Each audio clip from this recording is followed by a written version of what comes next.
Hi there. Those who call themselves lunatic, like the last speaker, often are not.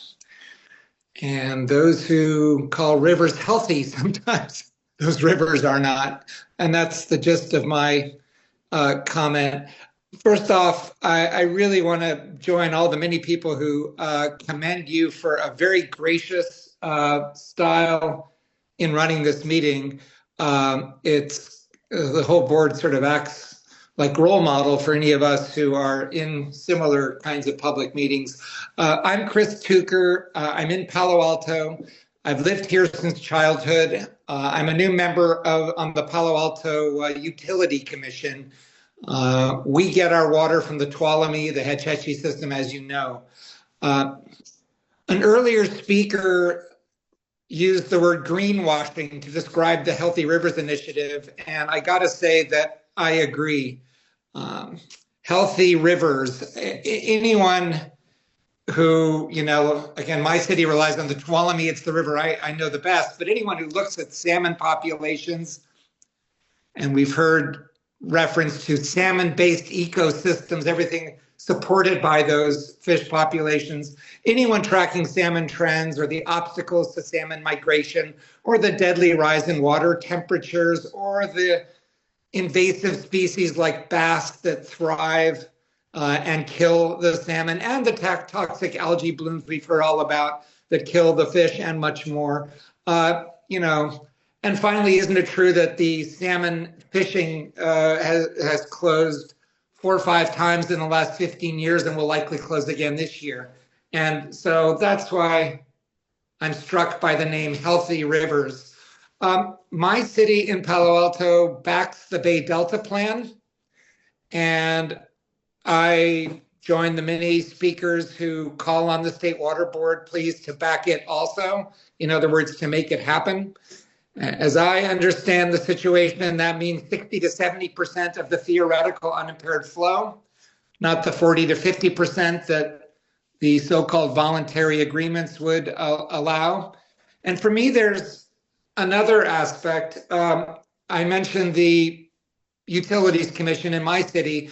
My early impressions serving on that commission make me very circumspect about water projections that our river's largest rights holders are claiming. Obviously, largest rights holders are the agricultural districts. I understand that, but I'm talking about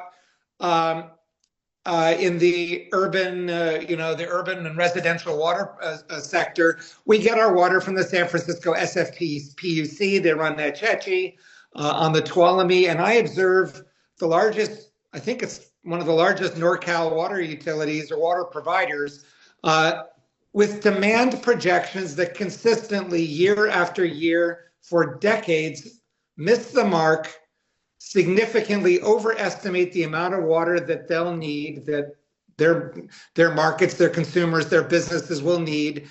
And that's on the demand side. On the supply side, I observe similar. I observe what looks like excessive doomsday drought scenarios that SFPUC uses to underlie its models on how much water they say they'll have available. And the upshot is that this enormous player in the water markets consistently overstates the dire state of water supplies that it needs from the river.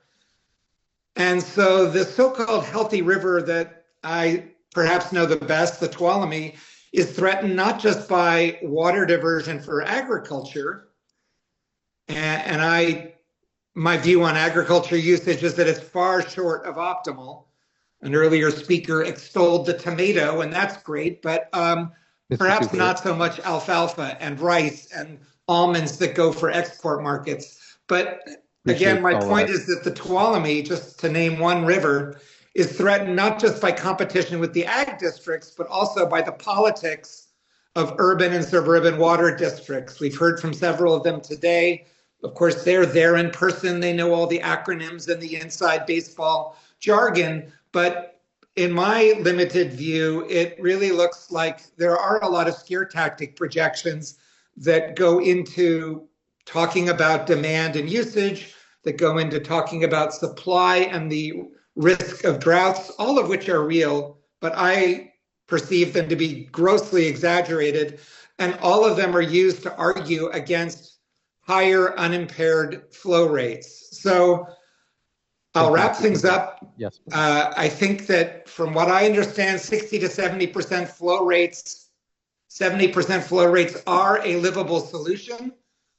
The flow rates of the voluntary agreements are not livable solutions. They're certainly not livable for our invaluable fish-based ecosystem. And if we're going to say healthy rivers, then let's please mean what we say and make them healthy and implement the Bay Delta plan. Again, thank you very much for what I think has been a very exemplary public forum that you people have hosted.